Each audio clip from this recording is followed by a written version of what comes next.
به نام خدا، عرض سلام و ادب و ارادت محضر همه بینندگان عزیز. خب پس از حمله امریکا به ایران که در 10 اسفند سال گذشته رقم خورد، نظام رفت آمدی و ترابری تنگ هرمز تغییر ماهوی پیدا کرد. اس سال 28 فروری کو امریکہ کی جانب سے ایران پر حملے کے بعد آبنائے ہرمز میں آمد و رفت اور نقل و حمل کے نظام میں نمایاں تبدیلیاں آئیں۔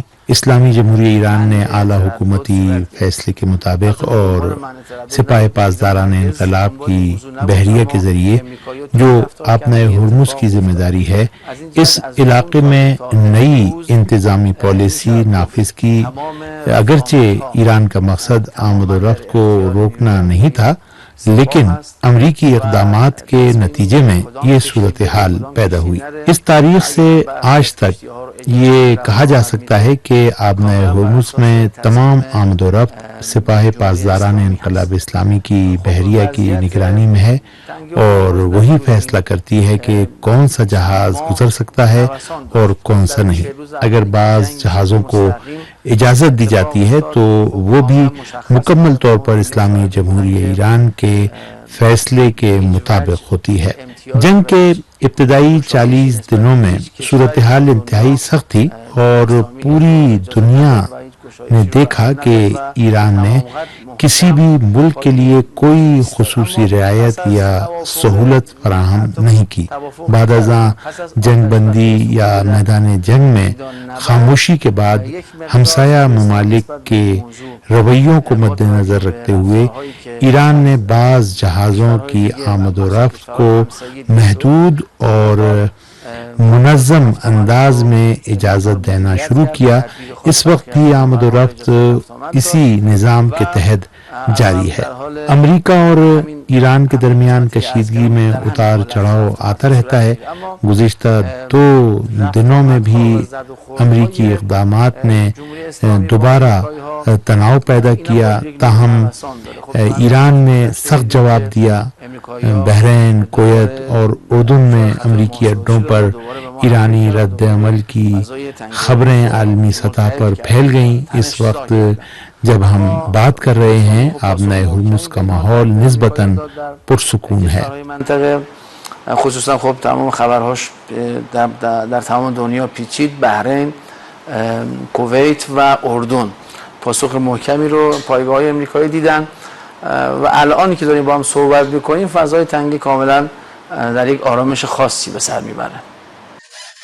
اچھا، ایرانی فورسز کا طریقہ کار کیا ہے؟ آمد و رفت وہاں پہ جو جہازوں کی ہوتی ہے اس کے لیے کیا ایرانی فورسز سے رابطہ کیا جاتا ہے؟ اس کے بعد پھر ان کو گزرنے دیا جاتا ہے؟ اس کا پروسس کیا ہے؟ این محاصره خب در پایین دریای عمان و بالای اقیانوس هند اتفاق افتاده، یعنی تمام شناورها و ناوهاش و بعد زیردریایی ها و همه تجهیزات نظامیش رو برده در بالای اقیانوس هند به سمت دریای عمان و به نوعی محاصره رو از همون تقریبا 20 فکر میکنم اگه اشتباه نکنم اردیبهشت یہ محاصرہ بحیرہ عمان اور بحر ہند کے سنگم کے قریب قائم کیا گیا ہے۔ امریکہ نے اپنے جنگی جہاز، آبدوزیں اور دیگر فوجی ساز و سامان بحر ہند کے شمالی حصے اور بحیرہ عمان کے نزدیک تعینات کر رکھے ہیں۔ بعض اوقات یہ بحری قوتیں پاکستان کی گوادر بندرگاہ یا ایران کے چابہار بندرگاہ سے چند سو کلومیٹر کے فاصلے تک آ جاتی ہیں۔ جهانی دیده میشه و کاملا برای همه کشورها هم این فضا وجود داره، فقط مختص ایران هم نیست. شناورها ناوهاشون که میبینیم به سمت دریای عمان نزدیک میشن، برخی اوقات حتی به مثلا 300 کیلومتری 400 کیلومتری مثلا بندر گوادر پاکستان یا بندر چابهار ایران نزدیک میشن. فاصله تقریبا در همین حده، بیشتر نیست. اگر ایرانی جہاز کسی کو روکنا چاہے، اگر ایرانی فورسز کسی جہاز کو روکنا چاہتی ہے تو اس کے لیے کیا طریقہ کار ہوتا ہے؟ اگر جہاز روکنا ہے تو پھر اس کو گزرنے نہیں دیا جاتا یا ٹارگٹ کیا جاتا ہے؟ بله، خب راه رفت آمد کشتی ها و شناورها از گذشته خب بوده. دو تا مسیر داریم تو همین تنگه هرمز که مثلا معروف است، یک ورودی هست یکی خروجی. ورودی ها که در سمت بالای تنگه قرار داره که مختص و مربوط به آبراه ایران میشه و خروجی پایین مثلا میشه مربوط به عمان. و اینجا هم آبنۂ ہرمز میں روایتی طور پر دو راستے ہیں، ایک داخلے کے لیے اور دوسرا خروج کے لیے۔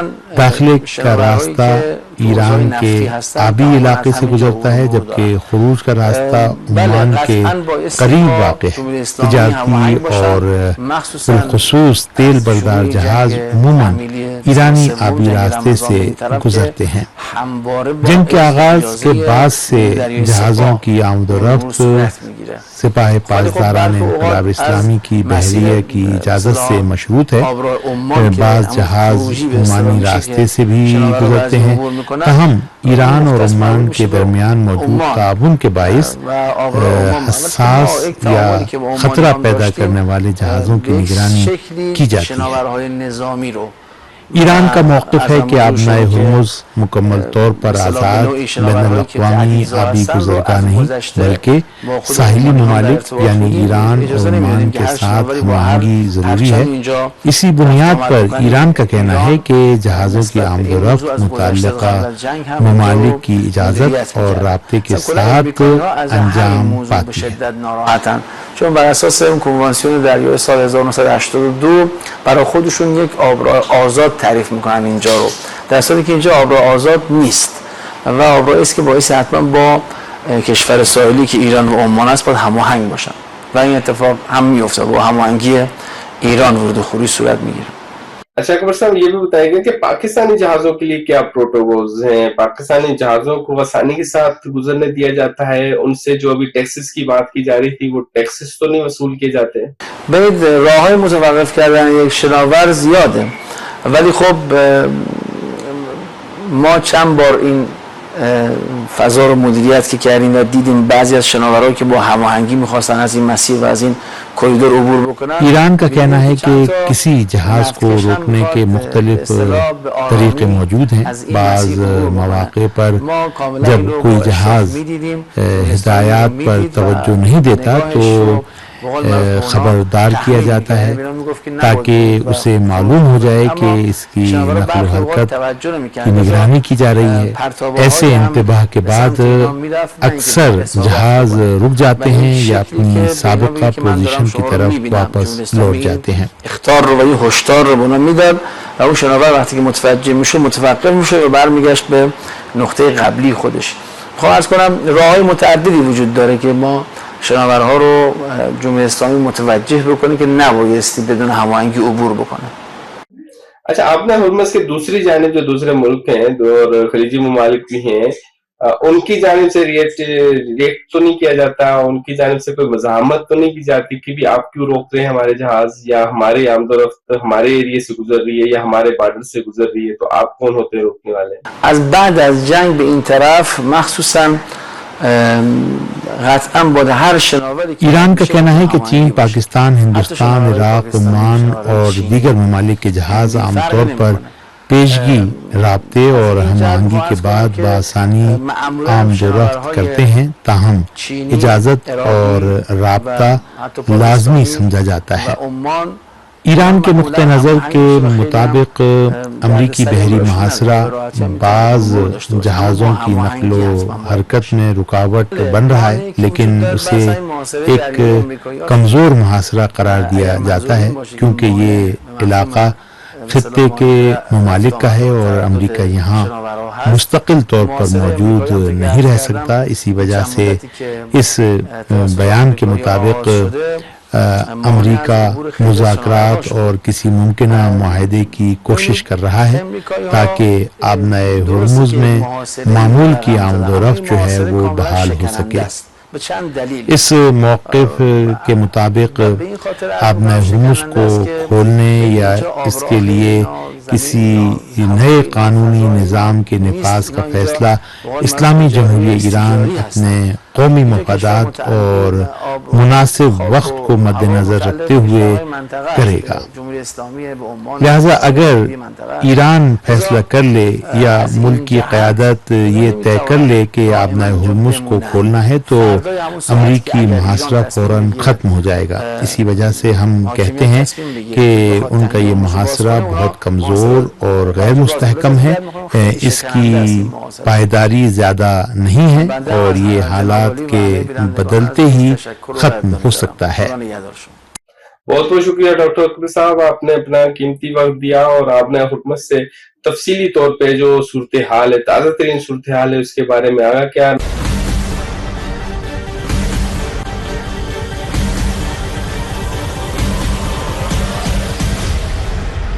بریک پہ جانے سے پہلے ہم نے گفتگو بھی کی اور ہمارے ساتھ ڈاکٹر محمد اکبر زاد صاحب بھی موجود تھے۔ پولیٹیکل سائنس میں انہوں نے پی ایچ ڈی کی، انہوں نے تفصیلی طور پہ آپ نے حرمت سے ہمیں تفصیلی طور پہ آگاہ کیا اور اس کے پورے معاملات بھی بتائے کہ جی کیسے آپ نے حرمت پہ ایران نے اپنا کنٹرول کیا ہوا، اس کے حوالے سے تفصیلی طور پہ آپ نے گفتگو سنی۔ بریک کے بعد جی ہمارے دوسرے مہمان یہاں پہ موجود ہیں، تہران سے ڈاکٹر راشد نقوی صاحب بھی موجود ہیں اور یہاں پاکستان سے ڈاکٹر ہما بقائی صاحبہ بین الاقوامی امور سمیت دفاعی امور کی ماہر ہیں۔ ہم دونوں مہمانوں کو پروگرام میں خوش آمدید کہتے ہیں، بہت بہت شکریہ۔ سب سے پہلے جی ڈاکٹر راشد نقوی صاحب سے بھی جاننا چاہیں گے سر، یہ معاملہ کیا ہے؟ 24 گھنٹے کے اندر حالات بڑے تبدیل سے ہو جاتے ہیں۔ کبھی ٹرمپ صاحب کہتے ہیں جی مذاکرات ہو رہے ہیں، پھر کہتے ہیں میں بڑے پیمانے پہ حملہ کر رہا ہوں۔ یہ آپ لوگوں کے ایران کی جانب سے کوئی بات چیت کا تسلسل ایسا بن جاتا ہے جس میں وہ فوراً اسٹیٹمنٹ کچھ اور دیتے ہیں پھر کچھ اور دیتے ہیں، یا پھر ان کی اپنی کوئی رائے ہوتی ہے؟ جی بسم اللہ الرحمن الرحیم۔ دیکھیں دو تین بڑے فیکٹر ہیں۔ آپ اگر ڈونلڈ ٹرمپ کی شخصیت کا ایک تجزیاتی جائزہ لیں تو ان کے ہاں بہت زیادہ یو ٹرن ہے، اور بعض دفعہ آپ ہم سے زیادہ بہتر جانتے ہیں، میڈیا میں بیٹھے ہیں، کہ وہ ایک ہی گفتگو میں دو مختلف موقف بیان کر جاتے ہیں، یعنی دوسرے لفظوں میں ان کی اپنی گفتگو کے اندر اتنے تضادات ہیں کہ جو ان کے گلے میں پڑ جاتے ہیں بیسیکلی۔ لیکن یہ خود پسند شخص ہے، ایک نرگسیت کا شکار ایک پریزیڈنٹ ہے، تو وہ کسی مرحلے میں بھی اپنے علاوہ کسی کی بات کو نہیں سنتا، اور اس کے اپنے جتنے ایڈوائزر ہیں وہ بھی اس سے پوری طریقے سے تنگ ہیں، اور امریکہ کی ساکھ جس انداز سے انہوں نے پوری طرح متاثر کیا ہے وہ تو تاریخ میں یاد رکھی جائے گی۔ تو لیکن جو آپ کا سوال ہے بیسیکلی یہ ہے کہ ڈونلڈ ٹرمپ ایک ایسے دلدل میں پھنس چکے ہیں کہ جہاں فارسی والے جو کہتے ہیں نا، نہ پائے رفتن نہ جائے رفتن، کہ نہ وہ رک سکتے ہیں نہ آگے بڑھ سکتے ہیں، آگے کھائی ہے اور پیچھے کنواں ہے، تو وہ اس مخمصے میں کوئی ایسا فیصلہ نہیں کر پا رہا ہے۔ خواہش ان کی ضرور ہے، جیسے میں نے عرض کیا نا، خود پسند شخص ہے کہ وہ چاہتا ہے کہ اس جنگ میں جیسے بھی ہو اپنے آپ کو فاتح کے طور پہ پیش کرے۔ تو میں نے یہ اتنا بڑا سٹیپ لیا تھا اور میں اس وقت فاتح ہوں، اور میں ظاہر ایک سپر پاور کا پریزیڈنٹ ہوں۔ تو ایران ان کو سیف سائڈ دینے کے موڈ میں نہیں ہے، کوئی سیف میسج دے دے یا سیف سائڈ کوئی ایسی دے دے، ایران ایسے موڈ میں نہیں ہے ابھی؟ دیکھیں اس میں میں آپ کی خدمت میں عرض کروں کہ یہاں پہ دو رائے ہیں کہ بھائی اس پاگل آدمی ہے، یہ تو باول کتے کی طرح سیدھا بڑھ رہا ہے، آگے سے ہٹ جاؤ، اور اس کو جانے دو, جائے یہ سمندر میں گرے یا دریا میں گرے, اس کو جانے دو, اس کے ساتھ وہ نہ کرو. ایک محدود حلقہ یہ کہتے ہیں. دوسرا جو حلقہ ہے جو گزشتہ 47 سالوں سے امریکہ کے ہاتھوں بری طرح اس کا استحصال ہوا ہے, جو اقتصادی ناکہ بندیاں, جو حملے, پھر اتنی بڑی شہداء کی تعداد, اتنی بڑی دشمنی, جو پورے 47 سال کا ایک عرصہ ہے کہ جو انقلاب کے بعد ایران نے امریکہ کے ہاتھوں کی مشکلات برداشت کی ہیں. تو وہ کہتے ہیں یہ پہلے یہ چوہا ہمارے پاس اب پھنس گیا ہے, تو اب اس کو رگڑو, جتنا رگیڑ سکتے ہو اس کو رگیڑو, پوری دنیا کے سامنے اس کو ذلیل کرو تاکہ یہ دوبارہ اس طرف منہ بھی نہ کرے. ایک بڑا حلقہ جو ہے وہ میں آپ کو یہاں کے انٹرنل کنڈیشن بتاتا ہوں کہ ان میں سے ایک بڑے حلقے کی خواہش ہے کہ کسی طریقے سے یہ عمر بقائی صاحب آپ کو بھی پروگرام میں شامل کرتے ہیں. ڈاکٹر صاحب آپ کی بڑی گہری نظر ہے, بین الاقوامی معاملات کو دیکھتی ہیں. اس وقت جو صورتحال ہے پاکستان کتنا افیکٹ ہے ساری صورتحال کے پیش نظر, عمر بقائی صاحب بتائیے گا پاکستان کتنا افیکٹ ہے ایران امریکہ کشیدگی کی وجہ سے؟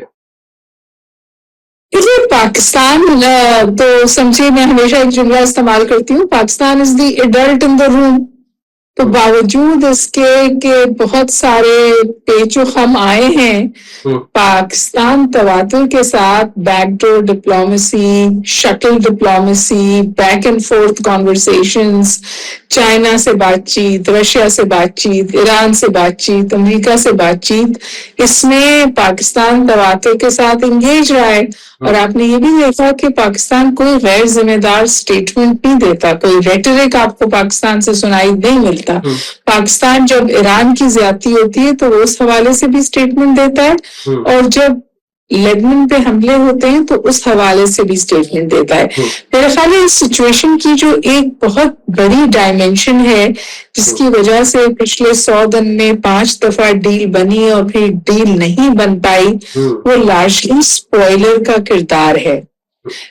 اسرائیل پہلے تو تواتر کے ساتھ یہ کوشش کرتا رہا کہ پہلے جنگ میں گھسیٹا امریکہ کو, پھر کوشش کرتا رہا کہ کسی بھی طور جنگ جاری رہے, اور جب جنگ رک گئی تو اس نے پھر کوشش کی کہ کسی طرح وہ ہر پیس ایفرٹ کو یا ڈیل کو بننے سے پہلے اس کو سبوٹاج کرے.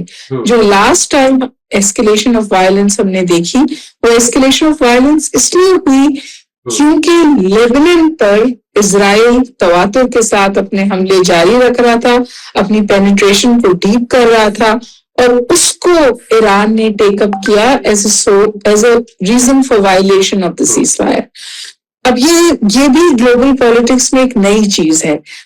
دو چیزیں ہوئی ہیں. پہلی بات یہ کہ ایران نے اوپنلی اپنے پراکسیز کو اون کیا ہے, اس نے حزب اللہ کو اون کیا ہے کہ ہاں جی, اور ایک سوورن اسٹیٹ ہے لیبنان, اس کے حملے کو ایران نے وجہ بنایا ہے سیز فائر کی وائلیشن کو اور دوبارہ جنگ میں جانے کو. یہ نئی چیزیں ہیں جو ہم نے انٹرنیشنل ریلیشنز میں دیکھی ہیں. دوسری بات یہ کہ اس وقت بھی جب دوبارہ سے ہوا گرم ہوئی ہے کہ جی کوئی ڈیل ہو جائے گی, تو آپ کو 2 چیزیں آپ کے سامنے آ رہی ہیں. ایک تو ظاہر ہے آبویس چیز یہ ہے کہ پریزیڈنٹ ٹرمپ کا اسٹیٹمنٹ ہے کہ ایز سون ایز سنڈے, وہ کہہ رہے ہیں CNN میں آیا ہے کہ سنڈے تک ڈیل سائن ہو جائے گی, موسٹ پروبیبلی جنیوا میں, اور شاید پاکستان بھی وہاں. لیکن ڈاکٹر صاحب میں ایک سوال آپ سے جاننا چاہوں گا, آپ کے خیال میں کہ ایران کو پھر امریکہ کے ساتھ ڈیل نہیں کرنی چاہیے نا, ایران کو پھر اسرائیل کے ساتھ ڈیل کرنی چاہیے, کیونکہ امریکہ کے ساتھ ڈیل ہوگی تو اسرائیل پھر اس کو سبوتاژ کر سکتا ہے. میں آپ سے یہی گزارش کر رہی ہوں نا کہ لیٹسٹ اسرائیل کی کوشش یہ ہے کہ وہ جو ایسڈس کو انفریز کرنے کی بات کی جا رہی ہے اور جو ٹرانسفر آف ایسڈس کی بات ہو رہی ہے ایران کی, جو ایران کے لیے ظاہر ہے کہ انتہائی کرٹیکل چیز ہے. ایران 40 سال سے اکنامک اسٹرینگولیشن کا شکار ہے, اور وہ کم از کم اس ٹیبل پر جس پر وہ فائنلی آن دا ٹیبل ہے, ایران از بیک ان دا گیم. تو when Iran is back in the game تو وہ کم از کم یہ تو ضرور چاہے گا نا کہ اسے اس ڈیل میں سے کچھ ملے جس میں یہ شامل ہے کہ اس کے جو ایسٹس رانگ فلی فروزن ہیں وہ ریلیز کیے جائیں. تو اسرائیل اس وقت یہ کوشش کر رہا ہے کہ ان کو ریلیز کرے. جو آپ نے کہا کہ اسرائیل سے ڈائریکٹلی بات کرے, اسرائیل سے تو ڈائریکٹلی بات نہیں ہو سکتی, اسرائیل پہ ڈائریکٹلی وہ حملہ ضرور کرتا ہے. پاکستان سے ناراض ہے اس صورتحال میں کیونکہ پاکستان نے ایران کا ساتھ زیادہ دیا ہے.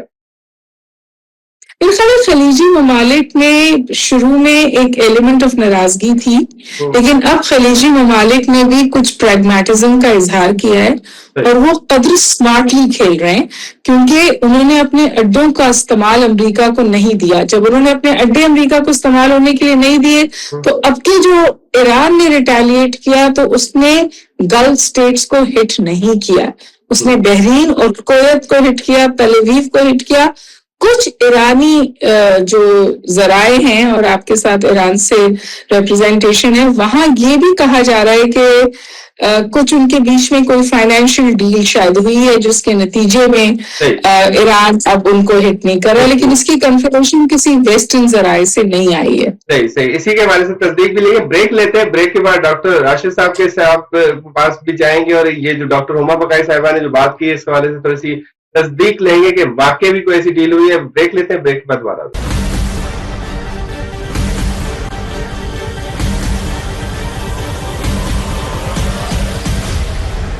ناظرین آپ کو ایک بار پھر خوش آمدید کہتے ہیں، اور جیسے کہ بریک پہ جانے سے پہلے جی ڈاکٹر ہما بقائی صاحبہ نے بات کی اور بڑا اہم پوائنٹ بھی ریز کیا. ڈاکٹر راشد نقوی صاحب بھی ہمارے موجود ہیں. صاحب ڈاکٹر ہما بقائی صاحبہ نے جو بات کہی ہے کہ واقعی بھی کوئی خلیجی ممالک کے ساتھ ایران کی ڈیل ہو گئی ہے، اور اب کیونکہ پاکستان کے ساتھ خلیجی ممالک پہلے تھوڑا سا ناراض نظر آ رہے تھے، اب اس ڈیل کے بعد ناراض نہیں ہوں گے اور یہ ڈیل کا سبب پاکستان بنا ہے. دیکھیں میں تھوڑا سا اگر مجھے اجازت دیں تو یہ جو قربت ہے اس وقت قطر کی اور سعودی عرب کی، کیونکہ اس سے پہلے انہیں یقین نہیں تھا کہ امریکہ کو بھی کوئی نقصان پہنچا سکتا ہے. جس طریقے سے ایران نے گلف کے اندر موجود بیسز کو حملوں کا نشانہ بنایا، تو یہ اب خود ان ممالک کے لیے بات واضح ہو گئی ہے کہ یہ تو اپنا دفاع نہیں کر سکتے تو ہمارا کیا دفاع کریں گے. لہٰذا انہوں نے کہا کہ بجائے یہ کہ تو امریکہ اپنا دفاع کیا جائے، ڈائریکٹ ڈائلنگ کی جائے. اور ایران نے تو ہمیشہ ڈیل ہوئی ہے، ایسا کوئی معاہدہ ہوا ہے خلیجی ممالک کا. جی میں عرض کرتا ہوں کہ دو طرح کی چیزیں سامنے آئی اس عرصے میں. ایک سعودی عرب کی طرف سے عدم جارحیت کا ایک معاہدہ جو ہے اس کا ان کی آفر کی گئی ہے سعودی عرب کی طرف سے ایران کو.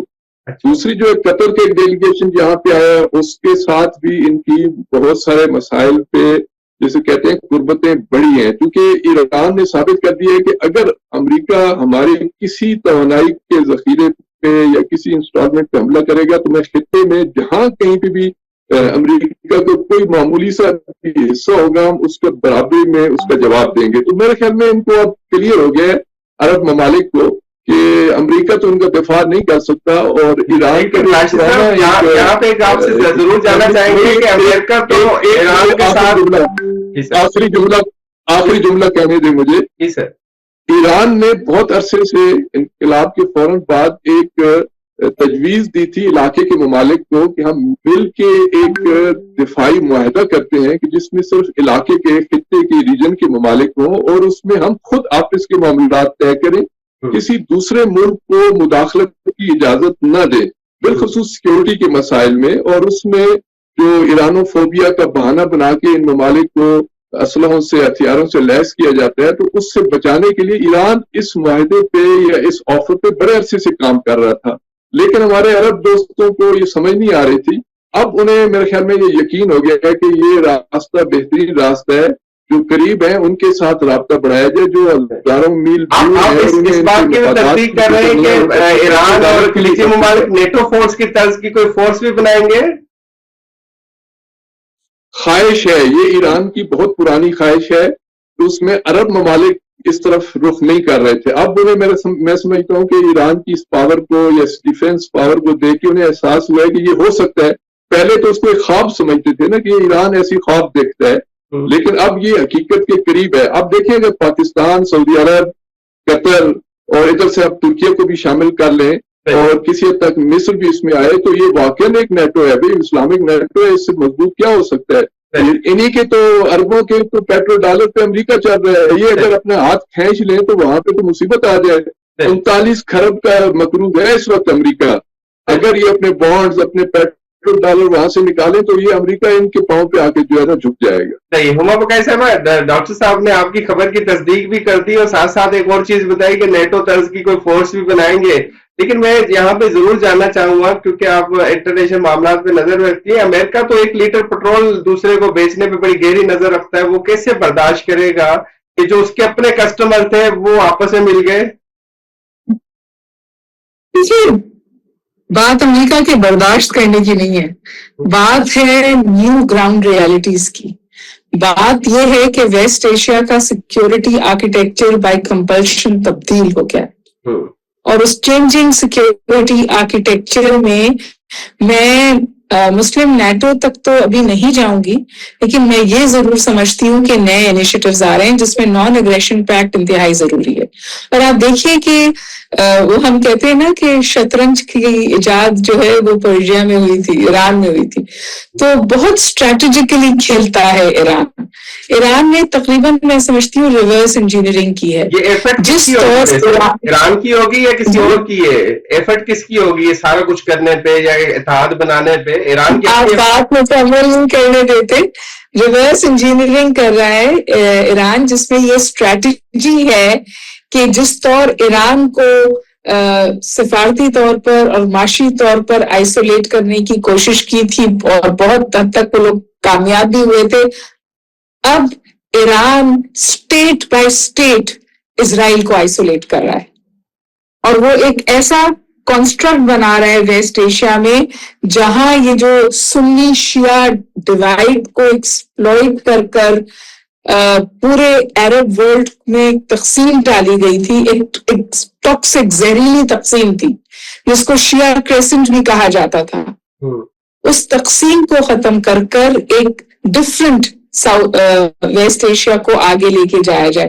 مجھے نہیں پتا ایران اس میں کس حد تک کامیاب ہوگا, لیکن ایران نے اس کی بنیاد ضرور ڈال دی ہے. ابھی جو صورتحال بنی ہے ایران اور اسرائیل کے بیچ میں, تو آج ایران کھل کر کہتا ہے کہ اگر آپ سیز فائر کریں گے تو آپ لیبنان پہ بھی سیز فائر کریں. اور جو گریٹر اسرائیل کے بارے میں اسرائیل میں اتنی سمجھی ایروگنس آ گئی تھی کہ وہ جب کھلے بندوں گریٹر اسرائیل کی بات کرتا تھا. گریٹر اسرائیل کا مطلب ہے Jordan, Syria, parts of Saudi Arabia. تو اب سعودی عربیہ میں اور دیگر مسلم ممالک میں, سنی ممالک میں یہ سوچ ہے کہ اگر گریٹر اسرائیل کی طرف اسرائیل چل پڑا اور اس کو کوئی روکنے والا نہیں ہوا تو پھر صورتحال کیا بنے گی, کیونکہ روکنے والا تو صرف اور صرف ایران تھا. آخری بات آپ سے کہہ دوں, دیکھیے شیعہ ایکسس آف ریزسٹنس یہ کہتے تھے ایران کو, اس کا ایران سمجھے سرغنہ تھا, اس کو لیڈ کرتا تھا, لیکن اب انہوں نے بات کرنی شروع کی تھی سنی ایکسس آف ریڈیکلزم کی, جس میں ترکیہ بھی شامل تھا, سعودی عرب, پاکستان, ایجپٹ. تو یہ تو ان کا جو سوچ ہے وہ تو یہ ہے کہ کسی طور پورے مڈل ایسٹ پہ, پورے ویسٹ ایشیا پر حاوی ہو جائے دا زیونسٹ پیراڈائم. آخری ایک سوال کرنا چاہتا ہوں آپ کی موجودگی کا فائدہ ہے, پاکستان کو اس کا فائدہ ہوگا یا نقصان ہوگا؟ کیونکہ پاکستان کی تو نئی دوستی ہے نا امریکہ کے ساتھ, وہ دباؤ نہیں ڈالیں گے کہ بھئی یہ آپ اتنا بڑا آپس میں دوستی نہ بنائے, خلیجی ممالک کو بننے نہ دیں, کچھ کریں. دیکھیے جو ملکوں سے تعلقات ہوتے ہیں نا وہ اس طور نہیں چلتے. پاکستان کی بیجنگ سے بھی دوستی ہے, پاکستان کی واشنگٹن سے بھی دوستی ہے, اور پاکستان ہمیشہ سے یہ بات یاد رکھیے گا امریکہ کا ٹیکٹیکل الائے ہے, یوٹیلیٹی پارٹنر ہے. ہمارا ضرورتوں کا رشتہ ہے ان کے ساتھ. اس وقت ضرورت ہے, رشتہ چل رہا ہے, پہلے بھی بہت دفعہ ٹوٹا ہے. امریکہ واپس نہیں کہے گا امریکہ کے ڈو مور اس حوالے سے بھی, ڈو مور تو کہہ رہے ہیں, ڈو مور تو ہم کر رہے ہیں, لیکن میں آپ سے گزارش کروں کہ یہ اس وقت ہماری ریلیشن شپ بہت اچھی فوٹنگ میں ہے. پاکستان وہ واحد ملک ہے جس کے پاس گڈ اسپیس ہے, تہران کے ساتھ بھی اور واشنگٹن کے ساتھ بھی, ماسکو کے ساتھ بھی اور بیجنگ کے ساتھ بھی. یہ گڈ اسپیس پاکستان کو یہ میڈیٹر کا اور وہ بٹوین کا کردار ادا کرنے کی اسپیس دیتی ہے, تو اس کو سیلیبریٹ کرنا چاہیے اور اس طور نہیں سوچنا چاہیے کہ جی آج ساتھ ہیں کل چھوڑ دے گا, ڈو مور کہے گا. ہم امریکہ کے ساتھ بھی رہے, وہ ہم موسٹ بامڈ الائے بھی تھے, ہم موسٹ سینکشنڈ الائے بھی تھے, ہم موسٹ الائیڈ الائے بھی تھے, ہم نان نیٹو الائے بھی تھے.